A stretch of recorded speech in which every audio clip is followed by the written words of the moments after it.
ஸ்ரீ ரகுவம்சம் 66ஆம் பகுதி.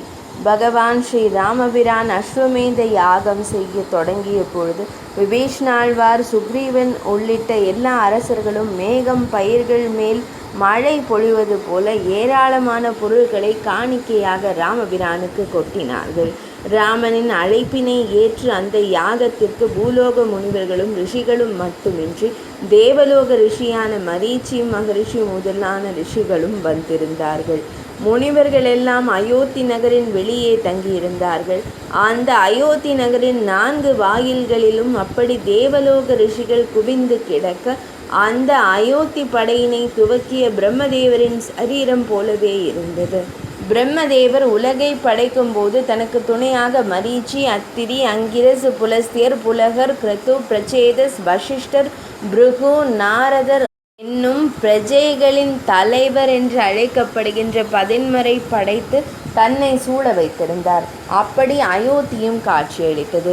மனைவி அருகில் இல்லாதவன் யாகம் செய்யலாகாது என்பதால் பகவான் ஸ்ரீ ராமபிரான் தேவி சீதையின் பொற்சிலையினை தன் அருகில் அமர்த்தி கொண்டான். இது அவள் மேல் அவன் கொண்டிருந்த தீரா அன்பை காட்டிற்று. தேவி சீதையினை அவன் விரட்டியது தவறு என கூறியவர்கள் கூட அவன் அவள் மேல் கொண்டிருக்கும் அன்பை எண்ணி உருகினார்கள். சீதை மேல் தான் கொண்டிருக்கும் பேரன்பினை இப்படி காட்டிய பகவான் ஸ்ரீ ராமபிரான் தான் அவளை சந்தேகிக்கவே இல்லை என்பதை மக்களுக்கு மௌனமாய் கூறினான். சாஸ்திரத்தில் கூறப்பட்டுள்ள பொருட்களை விட அதிக அளவு பொருட்கள் குவிந்த நிலையில் ஸ்ரீ ராமபிரான் யாகத்தை துவக்கினார். விழியில் பட்ட பொருள்கள் எல்லாம் அள்ளி செல்லும் ராட்சசர்கள் அங்கே பொருளை கொடுத்தனர். அப்படியே பொதுவாக யாகத்திற்கு தடையாக இருக்கும் ராட்சசர்கள் அங்கே ராமபிரானின் யாகத்திற்கு காவல் இருக்க துவங்கினார்கள். அந்நேரம் தேவி சீதை பெற்றெடுத்த பகவான் ஸ்ரீ ராமபிரானின் புதல்வர்களான குசனும் லவனும் வால்மீகி முனிவரால் இயற்றப்பட்ட ராமபிரானின் சரீரத்தை முனிவர் உத்தரவின்படி அயோத்தி நகரில் பாடியபடியே வலம் வந்தார்கள். அந்த இருவரின் கிண்ணறர் போன்ற குரலும், அவர்கள் பாடிய அழகும், வால்மீகி முனிவர் இயற்றிய அழகான கவிதை சொற்களும், பகவான் ஸ்ரீ ராமனின் மிக உருக்கமான வரலாறும் கேட்போர் மனதை உருக்கிற்று. நல்ல சிற்பி ஒருவன் தரமான தங்கத்தில் செய்த சிலை ஒன்றை பூலோக மக்களுக்கு காட்டுவது போல் அவர்கள் நகரை சுற்றி வலம் வந்தார்கள். முதல் ராமாயணம் இவ்வாறு அயோத்தியில் ராமபிரானின் புதல்வர்களாலேயே பாடப்பெற்ற போது மக்களெல்லாம் பெரும் மகிழ்ச்சியும் உருக்கமும் கொண்டார்கள். அந்த 2 குழந்தைகளின் தெய்வீக அழகையும் அவர்கள் தங்கள் அரசனை குறித்து பாடிய இனிமையான வகையினையும் ஆழ்ந்த சொற்களையும் கேட்ட மக்கள் அதனை நறுமண புகை போல் பரப்பினர். அந்த செய்தி பகவான் ஸ்ரீ ராமபிரானை எட்டிய போது அவர் தனது மாளிகையின் வாயிலுக்கு இளவல்களுடன் வந்து அக்குழந்தைகளை கண்டு பாடலை கேட்க துவங்கினார். அவரோடு அவர் அவையும் வந்தது. அக்குழந்தைகளை கண்டதும் இனம் புரியா உணர்வுக்குள் சிக்கிக்கொண்ட பகவான் ஸ்ரீ ராமபிரான் அவர்கள் பாட பாட ஆனந்தமான மன எழுச்சிக்கு சென்றார். அந்த ஆனந்தம் அவனுள் அடங்காமல் பெருகிற்று. அவனது அவை அந்த பாலகர்களின் பாடலை கேட்டு பனிகால அதிகாலையில் இலையிலிருந்து நீர் சொட்டும் மரங்கள் அசைவற்று நிற்பதைப் போல நிசப்தமாய் அசையாமல் நின்றது. அந்த பாலகர்களை உற்று பார்த்த அவையினர் அவர்களுக்கும் ராமபிரானுக்கும் வயதாலும் ஆடையாலும் மட்டுமே வித்தியாசம் கொண்டிருக்கின்றனர். மற்றபடி அந்த பாலகர்கள் பகவான் ஸ்ரீ ராமபிரானின் வடிவிலேயே இருப்பதைக் கண்டு வியப்புற்று இமை கொட்டாமல் கண்டு கொண்டிருந்தனர். ஒரே சுரங்கத்தின் வைரங்கள் அளவில் சிறியன பெரியனவாக இருப்பது போல அவர்களும் பகவான் ஸ்ரீ ராமபிரானை போலவே இருந்தார்கள். ஸ்ரீ ராமபிரானிற்கு வயது அதிகம். அவர் அரச ஆடை அணிந்திருந்தார். பாலகர்களுக்கு வயது குறைவு. அவர்கள் மர உரி தரித்திருந்தார்கள். ஆனால் மூவரும் ஒரே வடிவம் கொண்டிருந்தார்கள். அவர்கள் வால்மீகி முனிவரின் ராமாயணத்தில் 20 சர்க்கம் பாடிய போது பகவான் ஸ்ரீ ராமபிரான் அவர்களுக்கு 18,000 பொற்காசுகளை பரிசாக அளித்தான். ஆனால் அந்த பாலகர்கள் அதை ஏற்க மறுத்தார்கள். அதை கண்டவர்கள் அவர்களின் பாடும் திறனை விட இப்படி ராமன் கொடுத்த பரிசையே ஏற்க மறுத்த குணத்தை கண்டு இன்னும் அதிசயித்து போனார்கள். பகவான் ஸ்ரீ ராமபிரான் இன்னும் அதிசயம் கொண்டவனாய் அவர்களிடம் வந்து குனிந்து தோள்களை தொட்டான். அவனுக்குள் அந்நேரம் ஏதோ ஒரு பரவசம் பாய்ந்தது. அதனை உணர முடியாதவர், பாலகர்களே, உங்களின் ஆசிரியர் யார்? இந்த கிருதி காவியம் யாருடையது என அன்போடு வினவினார். அவர்களோ, மகாமுனியான வால்மீகி முனிவரே தங்கள் ஆசிரியர் என்றும் அவரே தங்களுக்கு கவியும் கற்று தந்தார் என்றார்கள். பகவான் ஸ்ரீராமனுக்குள் பெரும் கடல் கொந்தளித்து சிந்தனைகள் தோணியாய் சுழன்றன. இவர்கள் தன் மக்கள் என்பதை அறிந்தும் அவனால் அதை கூற இயலவில்லை. அதை கூறினாலும் யார் நம்புவார்கள் என்று அஞ்சிய பகவான் ஸ்ரீராமபிரான் பொங்கிய பாசத்தை தனக்குள் அடக்கி கொண்டு ஓங்கி எரியும் வனத்தின் வெப்பத்தினை வனதேவதை பொறுப்பது போல் தனக்குள் பொருத்தி கொண்டான். இக்ஷ்வாகு வம்சத்தின் வாரிசுகளை, தசரத மன்னனின் பேரன்களை, தன் அன்பு மகன்களை தன் முன் முதலாக கண்ட பகவான் ஸ்ரீராமபிரான் தன் நிலையினை எண்ணி கலங்கி போனார். அந்த தேசத்தின் இளவரசர்களான தன் மகன்கள் காக்கை கூட்டில் குயில் வளர்ந்தது போல் வளர்ந்து இன்று அடையாளமற்ற பாடகர்களாக தன் முன்னே வந்து நிற்பதைக் கண்டு கூற வார்த்தைகளற்று அழவும் சக்தியற்று மனதால் உடைந்து போனார். பலமான ராவணனும் இந்திரஜித்தும் வீசிய அம்புகளும் கும்பகர்ணன் வீசிய மலைகளுமே உடைக்க முடியா ராமனை அந்த புத்திரர்களின் ஏக்கமான பார்வை உடைத்து போட்டது. இது இவர்களுக்குரிய ராஜ்யம் என்பதை உணர்ந்த ராமன் மனதால் ஒரு காரியம் செய்தான். அதன்படி தன் ராஜ்யத்தை இவர்களை வளர்த்த வால்மீகிக்கே கொடுத்து விடுவது என முடிவெடுத்தான். பற்றற்ற வால்மீகி முனிவர் அதனை இவர்களுக்கே கொடுத்து விடுவார் என்பதை ஊகிப்பது சிரமம் அன்று. அதனை மறைவாக வைத்த ராமபிரான் தன் தம்பியரிடம் தன் விருப்பத்தை கூறினான். தன்னை இந்த அளவு புரிந்து பாடிய முனிவருக்கு இந்த ராஜ்யத்தை கொடுப்பதே சரி என்று கூறினான். ராமபிரானின் பேச்சுக்கு மறுபேச்சில்லாத அவன் சகோதரர்களும் அதற்கு ஒப்புக்கொண்டனர். அந்நொடியே இந்த உடலை தவிர எல்லாம் கொண்ட இந்த ராஜ்யத்தை வால்மீகி முனிவருக்கு பகவான் ஸ்ரீ ராமபிரான் அர்ப்பணித்தார். பின்னர் அந்த பாலகர்களிடம் வந்து, பாலகர்களே, என் பொற்காசுகளை தான் நீங்கள் ஏற்கவில்லை. நான் உங்கள் குருவிற்காக இந்நாட்டையே கொடுத்து விட்டேன். அதனை உங்கள் காணிக்கையாக சேர்த்து விடுங்கள் என்றார். அந்த பாலகர்கள் இருவரும் அதை மறுத்து மனதால் வால்மீகி முனிவரினை எண்ணிய போது அவர் அங்கே தோன்றினார். அவரை ராமபிரானும் அவர் சீடர்களும் வணங்க அவர் அவர்களுக்கு வாழ்த்து கூறிவிட்டு உரையாடினார். ராமா, இவர்கள் உன்னுடைய மகன்கள் என்பதை அறிந்துமா பேச மறுக்கின்றாய்? சீத்தை களங்கமற்றவள் என்பதை நான் கூறி நீ அறிய வேண்டியதில்லை என்பதால் அவளை இனியாவது ஏற்றுக்கொள். எல்லாம் துறந்த எனக்கு இந்த ராஜ்யம் எதற்கு? அது கிடைப்பதை விட சீத்தை உன்னுடன் வாழ்கிறாள் என்பதே எனக்கு மகிழ்ச்சியானது. பகவான் ஸ்ரீ ராமபிரான் அவரிடம் பணிந்து கூறினான். தந்தையே, உங்கள் நாட்டு பெண்ணும் என் மனைவியும் இந்நாட்டின் அரசியுமான தேவி சீத்தை களங்கமற்றவள் என்பதை அவள் நெருப்பில் இறங்கி மீண்டபோதே நான் அறிந்து கொண்டேன். அவள் பரிசுத்தமானவள். ஆனால் இங்குள்ள மக்கள் அவளை நம்பவில்லை. ஒரு அரசனாக நான் செய்ய முடிவதென்ன ஒன்றுமில்லை. அதனால் அவள் இந்த மக்களும் நம்பும்படி தன் பரிசுத்த கோலத்தை நிரூபித்தால் இந்த புத்திரர்களோடு அவளையும் மனமாற ஏற்றுக்கொள்வேன். தேவி சீத்தையின் ராமனான எனக்கு வேறு என்ன வேண்டும்? அதனை கேட்ட வால்மீகி முனிவர் தவத்தை கொண்டு முக்தி அடைவது போல் சீடர்களை கொண்டு சீத்தையினை அயோத்திக்கு அழைத்து வர கூறினார். அவள் வந்துவிட்டாள் எனும் செய்தி அறிந்த ராமபிரான் மறுநாள் நகர மக்களை புது இடத்தில் கூடும்படி அறிவிப்பினை செய்தான். ஸ்வரமும் இலக்கிய தூய்மையும் கொண்ட காயத்ரி மந்திரத்தினால் சூரியனை துதிப்பது போல குசலவனுடனும் தேவி சீத்தையுடனும் வால்மீகி முனிவர் அந்த அரங்கிற்கு வந்தார். காவி உடை அணிந்து உடல் முழுக்க மறைத்து தலை குனிந்து விழிகள் பாதம் பார்க்க நின்ற தேவி சீத்தையின் தெய்வீக கோலத்தை கண்ட மக்கள் அவளை கண்ட மாத்திரத்திலேயே அவள் பரிசுத்தமானவள் என்பதை அறிந்து கொண்டார்கள். இப்படிப்பட்ட பெண்ணை தவறாக பேசிவிட்டோமே என வருந்திய ஜனங்கள் அவள் விழிகளுக்கு நேர் பார்க்க சக்தி இல்லாமல் தலையினை திருப்பிக் கொண்டனர். அவையோர்களோ அவளுக்கு செய்த துரோகத்தால் தலை குனிந்து முற்றிய நெற்பயிர் போல் நின்றனர்.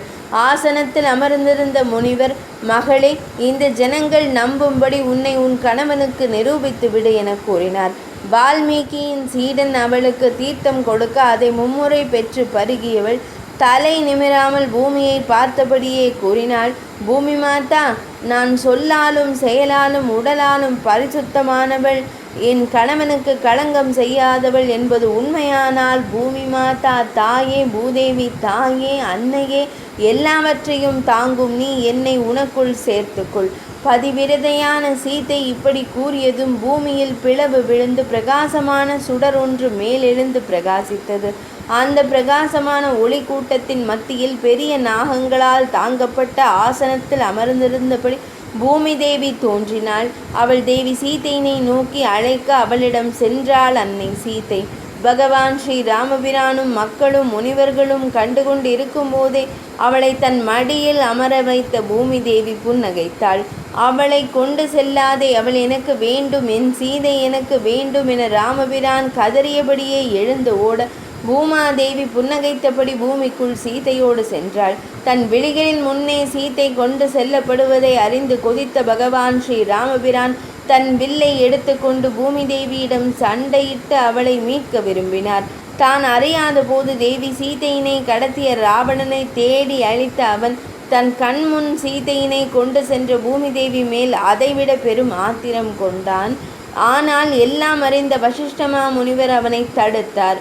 பூமி தேவியினை தாக்குதல் என்பது பூமியின் ஒவ்வொரு உயிரையும் பாதிக்கும் என்பதும், தேவி சீதையின் துறவு வாழ்க்கைக்கே பூமாதேவி கட்டுப்பட்டால் அவளை வதைப்பது தர்மமல்ல என்பதையும் கூறினார்.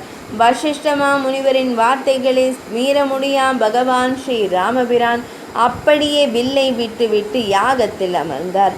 மனமெல்லாம் சீதையினை கொண்டிருந்த ராமபிரான் தன் கடமை பிரகாரம் யாகத்தை நல்லபடியாய் முடித்துவிட்டு எல்லா முனிவர்களையும் தத்தம் இடத்திற்கு அனுப்பிவிட்டு தன் மகன்களை நோக்கினான். அவன் சீதை மேல் வைத்திருந்த அதே பாசத்தை புத்திரர்கள் மேலும் கொண்டிருந்தான். இப்போது சீதை இல்லை என்பதால் அவள் மேலான அன்பையும் மகன்கள் மீதே வைத்தான். இதனால் அவர்கள் மேல் அவன் வைத்த அன்பு இருமடங்காயிற்று. பரதனின் மாமனார் யுதாஜித்தன் சிந்து தேசத்தில் சிலர் செய்யும் அட்டகாசத்தை ஒழிக்க பகவான் ஸ்ரீ ராமபிரானிடம் செய்தி அனுப்பினார். பகவான் ஸ்ரீ ராமபிரான் பரதாழ்வாரிடம் சிந்து பிரதேசத்தின் கொடியவர்களை ஒடுக்கி அதனை அவனை ஆள வேண்டும் என அவனை சிந்து நதி நாட்டிற்கு அனுப்பினார். சிந்து நாட்டினர் சங்கீதமும் இசையுமாக வாழ்பவர்கள். அவர்கள் நாட்டை கைப்பற்றி நல்லாட்சி கொடுத்த பரதாழ்வார் அவர்கள் தங்கள் வழமைப்படி இசையுடன் கூடிய வாழ்வை வாழ வழி செய்தார். மீண்டும் பகவான் ஸ்ரீ ராமபிரானை அடைய விரும்பிய பரதாழ்வார் மகன்களான தட்சனையும் புஷ்கலனையும் அங்கே அரசராக அபிஷேகம் செய்து வைத்தார். தக்ஷகன் இருக்கும் இடம் தட்சசீலம் எனவும் புஷ்கலன் இருக்கும் இடம் புஷ்கராவதி என்றும் ஆயிற்று. இவை இன்றும் பாகிஸ்தானத்தில் உண்டு. பெஷாவர் போன்றவை இதன் மூல சொற்களில் இருந்து வந்தது. புஷ்கர் எனும் இனம் இப்போதும் அங்கு உண்டு. லக்ஷ்மண சுவாமி தன் தமையனாரின் விருப்பப்படி தன் மகன்களான அங்கதனுக்கும் சந்திரகேதுவிற்கு பாதம் எனும் நாட்டை கொடுத்தார். அங்கதியா என அங்கதன் தலைநகரும் சந்திரகாந்தா என சந்திரகேதுவின் தலைநகரும் விளங்கிற்று. இவை இன்றைய உத்தரப்பிரதேசத்தின் வாரணாசி பக்கம் இருக்கும் பகுதிகள். இவ்வாறு சகோதரர்கள் நால்வரும் தத்தம் மகன்களுக்கு பட்டாபிஷேகம் செய்து வைத்த பின் தங்கள் முன்னோர் வழக்கப்படி துறவு வாழ்க்கைக்கு தயாரானார்கள். அதன்படி முதலில் தங்கள் தாய்மார்களுக்கு தர்ப்பணம் முதலியவற்றை செய்தார்கள். அஸ்தமிக்கும் சூரியனுக்கு முன் நட்சத்திரங்கள் மங்களாய் தெரிவது போல அங்கே யமன் ராமனை தேடி முனிவர் வடிவில் வந்தார். தன்னை ராமபிரானுக்கு மட்டுமே அடையாளப்படுத்தியவர் அவருடன் தனித்து பேச வந்திருப்பதாய் கூறினார். இருவரும் தனித்து உரையாடும் போது யாரேனும் இடையில் வந்தால் அவரை ராமபிரான் கொன்றுவிட வேண்டும் எனும் உத்தரவாதமும் பெற்று கொண்டார். இருவரும் தனி அறை புகுந்தார்கள். லக்ஷ்மண சுவாமி எல்லாம் அறிந்தவராய் வாயிலுக்கு வெளியே காவல் இருந்தார். யமன் ராமபிரானிடம் தான் வந்த விஷயத்தை கூறினார். ராமா, பூமியில் பிறந்த எல்லோரும் ஒரு நாள் இங்கிருந்து செல்ல வேண்டும் என்பது விதி. பூமியில் யாரும் மீற முடியா விதி. பிரம்மதேவர் எழுதிய கணக்கில் உனக்கான காலம் நெருங்குவதால் அதை கூறவே வந்தேன். மகா புனிதமான தம்மை என்னால் தொட இயலாது. எனினும் எத்தனையோ முனிவர்களை ரிஷிகளை நல்லோரை காத்து தந்த தாம் என் கடமையின் நான் செய்யும் பொருட்டும் என்மேல் பழி வராதபடியும் என்னையும் காத்தருள வேண்டும் என்றார். அவர் கூறியதன் பொருளை பகவான் ஸ்ரீ ராமபிரான் உணர்ந்து சிந்திக்கும் போதே சோதனை துர்வாச முனிவரின் வடிவத்தில் வந்தது. மிகுந்த அவசரமாக பகவான் ஸ்ரீ ராமரை சந்திக்க வந்த துர்வாச முனிவரை லக்ஷ்மண சுவாமி தடுத்தார். கோபம் கொண்ட முனிவர் தன்னை தடுத்தால் அல்லது காத்திருக்க வைத்தால் லக்ஷ்மண சுவாமியின் வம்சத்தின் மீதே சாபமிடுவதாக கொதித்தார். தன் வம்சம் சாபம் பெற்று அழிவதை காட்டிலும் தான் ஒருவன் அழிவதே நல்லது என முடிவெடுத்த லக்ஷ்மண சுவாமி அறைக்குள் புகுந்து யமனுக்கும் ராமனுக்கும் இடையில் சென்றார். வாய்ப்புக்காய் காத்திருந்த யமன் சத்தமிட்டான். சொன்ன சொல் தவறாத ராமனே, நீ ஒப்பந்தம் மீறி உள்ளே புகுந்த இவனை கொல்வாயாக என்றான். லக்ஷ்மண சுவாமியை கொல்வது என்னை கொல்வதற்கு சமம். அவன் பொருட்டு நானே சாகிறேன் என முன்வந்த ராமபிரானை நோக்கி கூறினான் யமன். ராமா, எனக்கு உயிர்களை எடுத்து பழக்கமே தவிர பிச்சை இட்டு பழக்கமில்லை. எனக்கு நீ தந்த வாக்கினை காப்பாற்றுவாய். இப்போதே இவனை கொல்வா என உருமினான். அந்நேரம் லக்ஷ்மண சுவாமி கூறினார், யமனே, என் தமையன் ஒரு காலமும் சொன்ன சொல் மாறாதவர். அவரால் என்னை கொல்ல முடியாவிட்டால் என்ன? அவருக்காக நான் என் உயிரை தருகின்றேன் என்றவன் ராமபிரானிடம் கூறினான். தமையனாரே, எல்லாவற்றிற்கும் இந்த உலகில் முடிவு உண்டு என்பதை அறிந்த தர்மவானான தாம் யாராக இருந்தாலும் இங்கு பூமியின் விதிக்கு கட்டுப்பட்டவர்களே. தம்மால் என்னை கொல்ல முடியாது என்பதை நான் அறிவேன். உன் விழிமுன் நான் இறந்தால் மறுநொடி தாம் வாழ மாட்டீர் என்பதையும் அறிவேன். அதனால் என்னை நாட்டை விட்டு விரட்டுங்கள். அது ஒருவனை கொன்றதற்கு சமம். சொந்த நாட்டை விட்டு விரட்டப்படும் ஒருவன் உயிரற்றவனுக்கு சமம் என்பது சாஸ்திரம். அப்படி என்னை அனுப்புங்கள். பின் யமன் செய்ய வேண்டியதை செய்யட்டும். ராமபிரான் பதிலேதும் கூறாமல் அவனையே கண்டு கொண்டிருந்தார். தமையனுக்காக உயிர் துறப்பது பெருமை, அது எனக்கு வாய்த்தது குறித்து மகிழ்கின்றேன் என்று கூறிய லக்ஷ்மண சுவாமி எல்லாம் துறந்து சரையு நதிக்கரை சென்று தவத்தில் அமர்ந்து யோக முறைப்படி உயிர் நீத்தார். லக்ஷ்மண சுவாமி தன்னை விட்டு நீங்கிய பின் பகவான் ஸ்ரீ ராமபிரான் பலம் குறைந்தவர் போலானார். தன் தெய்வாம்சத்தில் 1/4 குறைந்தது போலானார். தபஸ், தூய்மை, தயை, சத்தியம் எனும் 4ம் கொண்டவர் பகவான் ஸ்ரீ மகாவிஷ்ணு. இந்நான்குமே ராம சகோதரர்களாக பிறந்திருந்தன. லக்ஷ்மண சுவாமியின் பிரிவால் பகவான் ராமபிரானுக்கு ஒன்று குறைந்து போனது என்பது தெய்வ தாத்பரியம். யமனின் செய்தியும் லக்ஷ்மண சுவாமியின் முடிவினையும் உணர்ந்த பகவான் ஸ்ரீ ராமபிரான் இனி தானும் பூமி விட்டு நீங்க வேண்டும் எனும் முடிவுடன் தன் மகன்களுக்கு ராஜ்யாபிஷேகம் செய்தார். லவனுக்கு சாராவதி எனும் நகரை நிர்மாணித்தும் குச்சனுக்கு குசாவதி எனும் நகரை நிர்மாணித்தும் ராஜ்யங்களை பிரித்து கொடுத்து அரசாள வைத்து தன் கடமையினை செய்தார் பகவான் ஸ்ரீ ராமபிரான். லவனின் சராவதி லாகூர் என பாகிஸ்தானத்தில் உண்டு. குசனின் குச்சாவதி தெற்கே கன்னட மாகாணத்தில் உண்டு. இந்த குச்சனின் வழி வந்தவர்களே பண்டைய மன்னர்கள், சோழ மன்னர்கள். தாங்கள் ராமபிரானின் வம்சாவளி என கூறியதெல்லாம் இதன் தொடர்ச்சியே. தன் கடமைகளை எல்லாம் நிறைவுற்று தன் அவதார நோக்கமும் நிறைவுற்ற பின் இனி செய்ய ஒன்றுமில்லை எனும் நிலையில் நெருப்பு சுமந்து கொண்டு சகோதரர்களுடன் வடக்கு நோக்கி நடந்தார் பகவான் ஸ்ரீ ராமபிரான். அவரோடு அயோத்தி நகர மக்களும் நடந்தார்கள். உயிரற்ற வீடு, தளவாட பொருட்கள் தவிர எல்லா உயிர்களும் பகவான் ஸ்ரீ ராமபிரானோடு சென்றன. மரம், செடி கொடிகள் போன்றவை அவனோடு செல்ல முடியாமல் தங்கள் கரங்களால் தங்களை அரைந்து கொண்டு அழுதன. பகவான் ஸ்ரீ ராமபிரானுடன் மனமறிந்த வானரங்களும் அரக்க கூட்டங்களும் சென்றன. பெரிய கடம்ப மலர் போன்ற வெளிகளில் நீர் வழிய சென்ற மக்களோடு அவர்களும் சென்றார்கள். ராமபிரான் தன் மக்களோடு சரையு நதியில் இறங்கினார். ஒரு நல்ல அரசனின் உச்சகட்ட கடமை எல்லா மக்களையும் நற்கதி அடைய வைப்பதே எனும் கடமையினையும் செய்துவிடும் பொருட்டு அவர்களை நதியில் மூழ்கச் செய்து தானும் மூழ்கி திவ்ய தேகம் பெற்றார் ராமபிரான். மக்களும் அவ்வாறே பெற்றார்கள். அந்த ராமன் தன்னை எண்ணியபடி செல்லும் விமானத்தை அழைக்க அது வந்து மக்களை ஏற்றிக்கொண்டு சனாதிகம் எனும் ஸ்வர்க்கத்தை அடைந்தது. ஏணியானது உயர ஏற உதவுவது போல அவர்கள் ஸ்வர்க்கம் ஏற சரையு நதி ஏணியாக நின்றது. பசுக்கள் நதியில் நெருக்கமாக நீந்துதல் போல மக்கள் கூட்டமாக இடித்து கொண்டு நின்று சொர்க்கம் பெற்ற அந்த இடம் கோப்ரதரம் என்றாயிற்று. சுக்ரீவன் முதலானோர் தங்கள் தேவ வடிவம் பெற்று பூமியில் இருந்து நீங்கினர். பூமிக்கு அவர்கள் வந்த காரியம் முடிந்ததால் இனி அவர்கள் பூமியில் நொடி பொழுதும் நீடிக்கவும் வழி இல்லாதிருந்தது. ராவணவதம் எனும் தேவ காரியத்துக்காய் ராமனாய் வந்த பகவான் ஸ்ரீ மகாவிஷ்ணு இப்போது தன் தேவ வடிவம் அடைந்திருந்தார். ராவணனை கொன்ற வெற்றியின் அடையாளமாக அவர் அனுமனையும் விபீஷ்ணாழ்வாரையும் வெற்றி தூண்களாக நிறுத்திய பகவான் வைகுந்தம் ஏகினார். ராமபிரானுக்கு கொடுத்த அதே மரியாதையினை தசரதனின் வம்சம் அப்போது மூத்தவனான குச்சனுக்கும் கொடுத்தது. குச்சன் ராமபிரானின் வழியிலேயே தர்மவானாக அரசாளத் துவங்கினான். பகவான் ஸ்ரீ ராமபிரானும் அவன் சகோதரர்களும் 4 பேராக சென்று இப்போது 8 பேராக வந்திருப்பதாக மக்களும் மகிழ்ந்திருந்தார்கள். 26ஆம் பகுதி இனிதே நிறைவடைந்தது.